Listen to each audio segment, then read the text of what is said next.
Gimana selamat siang Kak Em dan Kak Rizky, gimana? Siang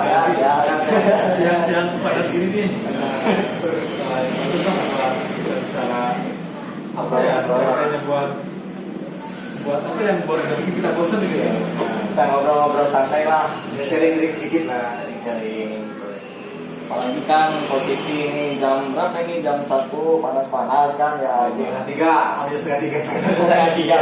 masih panas, masih panas. Ya mengisi waktu luang lah. Apa ya? Ya kita sebagai anak muda gitu ya, sebagai anak muda yang dituntut untuk bisa menjawab tantangan bonus demografi gitu kan, dengan perkembangannya zaman, teknologi, informasi dan sebagainya. Menurut saya kita pemuda gitu ya, khususnya kita yang mau pemuda sebenarnya harus melek nih terhadap perkembangan zaman. Nah, mungkin salah satu media informasi yang kali ini sedang populer ini ada podcast ya. Podcast. Ini menurut gimana nih menurut teman-teman gitu tentang dunia podcast yang sangat familiar lah hari ini, khususnya di Indonesia ya, walaupun di negara sana udah mulai terkenal pada tahun 2009-10 lah. Di Amerika Serikat di sana udah mulai terkenal dengan podcastnya tahun 2009, walaupun di Indonesia nggak ada karakter apa juga sih. Nah, gimana nih menurut teman-teman nih perihal adanya perkembangan visual gitu, audio mengenai podcast, gimana nih tanggapan teman-teman nih? Ya sebenarnya ini budaya kita ya Indonesia yang dari penelitian juga mengatakan maaf gitu ya, kalau negara kita ini kebanyakannya warga negara Indonesia ini kurang baca gitu. Jadi kebanyakannya bergeser ke audiovisual gitu.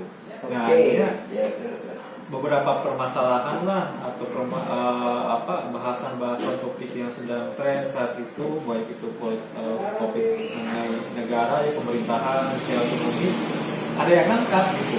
Seorang konten kreator yang bertemu dengan yang katakanlah bisa bicara gitu, bisa mengemukakan argumennya atau pendapatnya terkait isu tersebut. Nah, akhirnya kan orang Indonesia ini warga kita gitu ya, netizen ya jadi menarik gitu. Ya.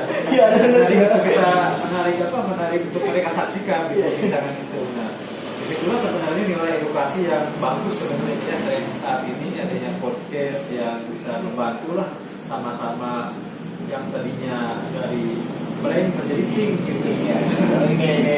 Artinya untuk blank itu tuh ini negara kita sedang apa gitu. Nah, dengan adanya podcast lahirlah dialog kedua belah pihak ya, dua orang terugi akhirnya kan yang tidak tahu kondisi saat ini yang mendengarkan jadi tahu. Mungkin dari peluang ya, apalagi kan kebanyakan sekarang kayak seperti TikTok ya dan lainnya itu audiovisual juga gitu. Jadi kita dibandingkan koran yang media tulis gitu kan saat ini fisiknya jarang juga gitu media tulis itu. Karena kan dulu kan sempat nih KF ya, KF dulu ya. Sempat pelaku juga kan di konten. Oh iya, dia pernah ini tim YouTuber juga dia. Soalnya nggak tahu ini keluar dari karir YouTuber kenapa, nggak tahu itu masalah kenyamanan atau masalah finansial ya, itu kan ini. Ya, kita bagus momentumnya ya. Jadi masalah kerjaan kan tidak semuanya enak, bukan juga semua menghasilkan lah, tapi apa yang buat kita nyaman gitu. Nah, cuman pertanyaannya ketika walaupun Anda gitu akhirnya sudah nyaman dengan pekerjaan kemarin, kenapa keluar gitu maksudnya?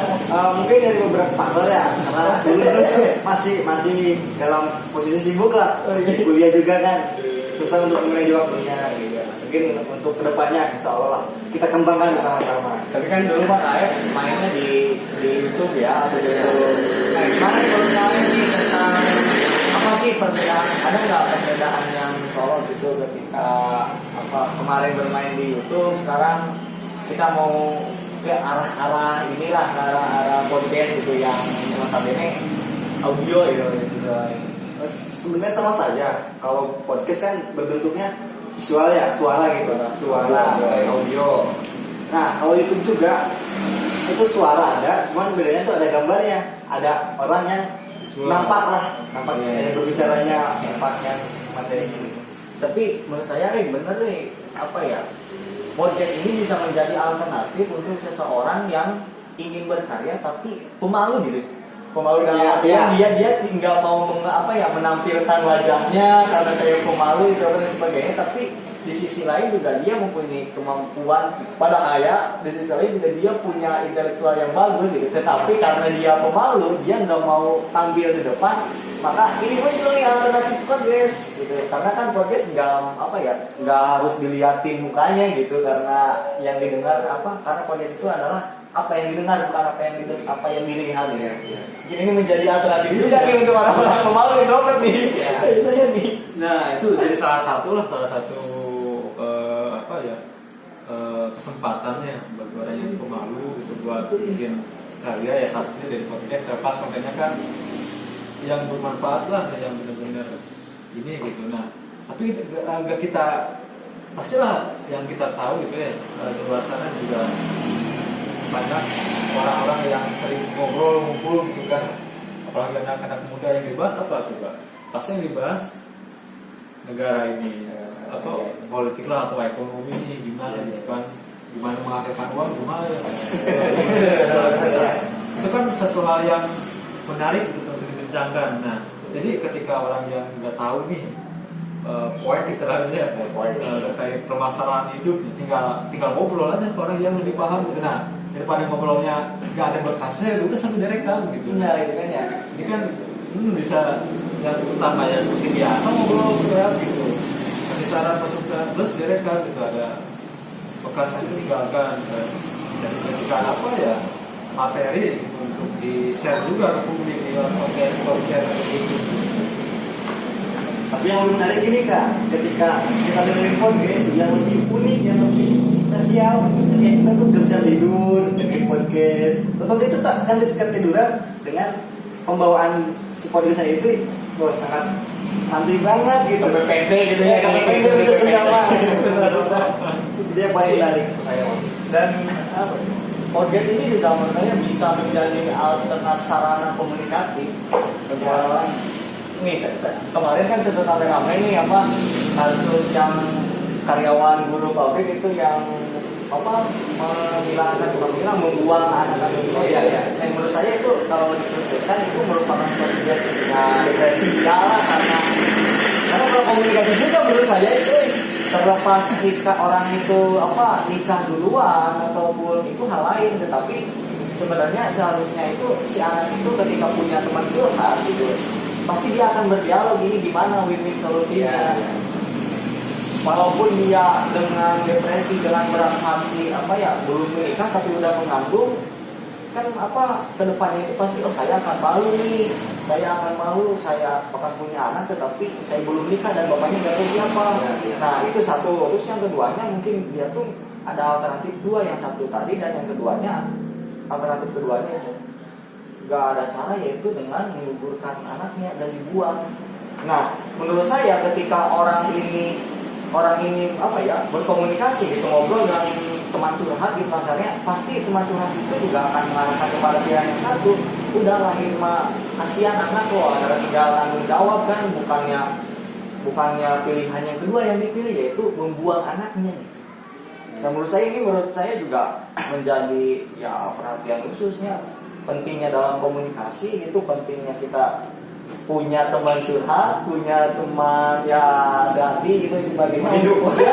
Ya salah satu teman itu untuk apa? Untuk minimalisir itu risiko-risiko yang sangat fatal sekali menurut saya. Daripada menghilangkan nyawa anak kandungnya, ya dia menanggung jawab itu, tinggal dibuka. Saya lahir, mohon maaf saya lahir di luar nikah dan saya diperkosa atau apalah, dihamili oleh si anak, tinggal dirawat anaknya, jangan sampai kalau itu tidak tanggung jawab dan nggak punya keluarga juga menurut saya ya. Nah menurut saya itu juga komunikasi perlu dibangun. Nah salah satu sarana komunikasi di era modern ini menurut saya ini melalui podcast kayak gini nih, mengurangi stres juga kan ya. Karena ya komunikasi komunikatif dan informatif gitu. Nah makanya supaya nggak terjadi lagi hal yang seperti tadi itu ya, hamil di luar nikah, pastikan sebabnya yang terdahulu atau sebelumnya berangkat dari hubungan yang tidak sehat gitu ya. Nah sebenarnya jangan sampai ketika sudah ada kasus seperti ini baru diangkat gitu ya, podcast lah atau di berita, tapi nanti terulang lagi gitu. Tapi sebelumnya sebaiknya gitu ya, ya itu tadi komunikasi dan juga ada sisi manfaatkanlah media ini untuk informatif gitu akhirnya, supaya apa, supaya tidak menyesal di kemudian hari gitu. Nah ketika seseorang itu welcome ya terhadap informasi, ya mungkin banyak kok yang terjadi seperti dia gitu sebelumnya gitu kan, dan masih itu masih angkat gitu, baik itu di berita media cetak ataupun media online gitu. Nah akibat kurangnya apa ya komunikasi dan informatif ya, informasi yang mereka serap atau dia serap akhirnya ya kurang persiapan, kurang persiapan. Jika terjadi seperti ini terus gimana? Kan? Nah tapi kalau banyaknya komunikasi informasi yang diserap mungkin tidak akan berdampak merugikan bagi kalau orang tersebutnya gitu. Yang merugikannya apa ya? Sekarang kan akhirnya bayinya dibuang, kemudian di-up di berita viral gitu kan, dan akhirnya di penjara ya, ada kena ancaman penjara selama 7 tahun. Itu sangat merugikan dia. Kemudian kita ditambah stres juga, depresi yang akan dia terima gitu. Setelah itu, nah itu dibuang dari proses penyerapan informasi yang dia secara komunikasi gitu, akhirnya nggak siap gitu untuk mengambil konsekuensi yang ada. Ya boleh ya, bukan boleh ya. Boleh lah ya. Bicara lah ya depannya manusia gitu ya. Mungkin sebenarnya dia juga nggak mau ya. Mungkin dia sebenarnya seperti itu ya, kan banyak pengaruhnya lah, mungkin pengaruh orang ketiga juga, ya dia pasti juga stres dan juga ya iman juga ya, pengaruh iman. Karena nggak skater itu menggoda bukan hanya langsung gitu ya, tapi langsung ke dalam ruang lagi gitu. Ya kayak mencopet aja dulu gitu kan, nggak perlu banyak banget. Kalau itu nanya dulu mikir dulu tuh, kayak mencopet aja. Jadi ini langsung kesempatan tuh gitu kan. Cuman ya kelepasan penyesalannya di akhir gitu. Apa ya udah aja tapi nggak siap gitu aja dibuang dari itu, dan bukan solusi terbaik. Ya udah, jadi ibaratnya ngasih udah menjadi bubur, dan jadi bubur gak dimakan pula gitu, cuma dibuang. Jadi bubur siapa gitu kan. Lebih baik komunikasi lah terbuka gitu, dan minta obat, minta gimana lah dijaga atau nikah lah gitu kan ya. Gimana gitu. Kita tahu kan juga anak biar kita aja yang bawa ya. Yang tahuin siapa sih biar kapan. Karena anak itu gak salah gitu. Masalahnya orangnya harus mengakui kesalahannya dan bertobatkan. Mungkin beda mungkinnya mental laki-laki dan mental cewek ya. Kalau cewek malah ketika dapat masalah kayak gitu ya, mending dia yang kalah gitu, mending dia yang udahlah saya yang menanggung beban semuanya. Beda lagi dengan cowok gitu. Yang pada akhirnya kan dia memilih membuang anaknya dan gak mau mati, resikonya itu lebih besar dibanding dia bertanggung jawab, dia ngomong gitu saya hamil di luar nikah oleh si anu udah gitu. Kalau dia berani speak up gitu ya, saya hamil di luar nikah, dinikahi oleh sini, itu udah beres sampai 1 kali doang gitu. Tapi masalahnya itu ke faktor orang tua kayaknya, dia malu orang tuanya gimana di desanya atau di kampungnya Itu kan. Nah, jadi kan pilihannya gini, malu di keluarga atau malu si Indonesia gitu, Pak. Iya, Satu malu si Indonesia, dan juga dosanya dosa tadi kan, ya. Di luar nikah. Terus yang keduanya juga dosa menghilangkan anak, menghilangkan nyawa anak, nyawa seseorang, dan orang itu bukan siapa-siapa, anaknya dia gitu. Mending budak dirawat itu lahir jeung malu sekali gitu. Tinggal tobat kan. Nah, kita yang mobil serba salah kan akhirnya. Ya mungkin keinginan dia mah nggak bakal ketemu lah minggu di sini, tapi kan pokoknya udah ketemu, udah jawabannya.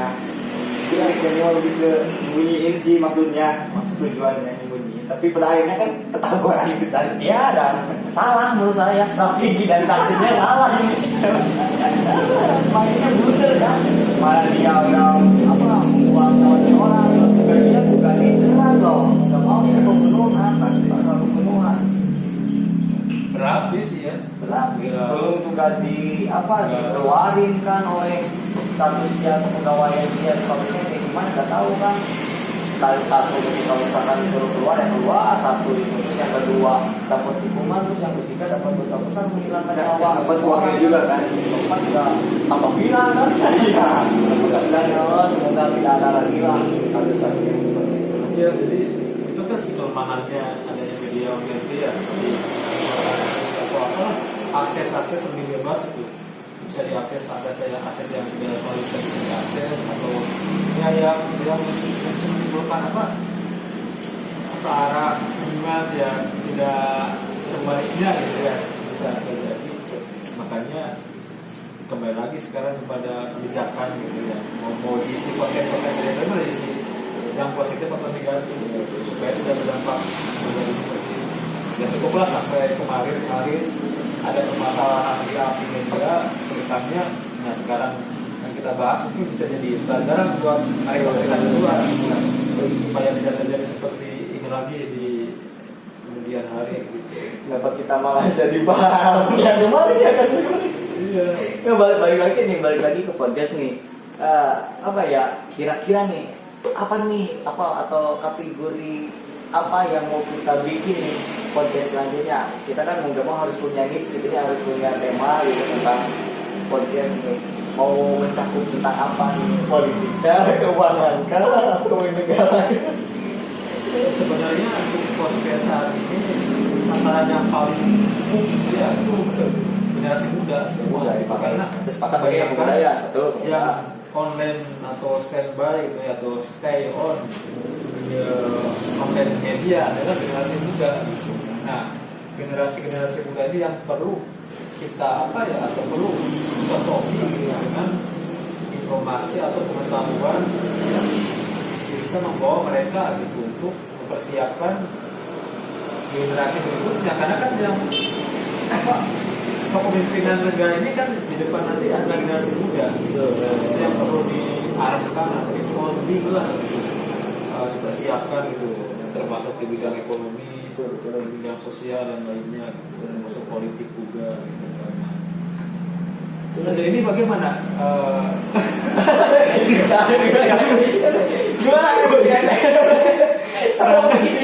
Peran pemuda nih. Gimana kalian menurut kalian nih? Apakah pemuda Majalengka ini sebagai pemuda Majalengka? Ya walaupun dia bukan asli Majalengka. Terima kasih. Bukan orang Majalengka asli dia. Gimana menurut kalian Saya tentang pemuda?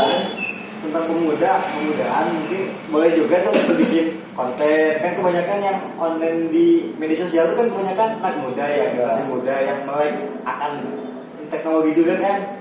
Mungkin saya bisa ngebahas tentang apa ya, tentang pemuda lah gitu. Jadi tentang perbucinan ada tentang finansial. Kalau itu netral ya. Tentang aja pemuda ya gitu ya. Pemuda, terus ada lagi ya. Sosial juga sih. Bisnis kan mau gak mau pemuda Ya. berkompetisi ekonomi juga ini.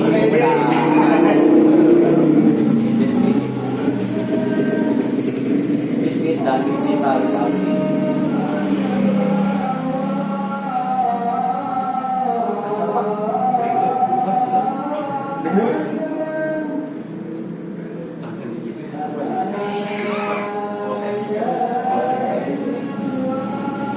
Jadi makanya baik ini karena ini adalah podcast pertama kita ya.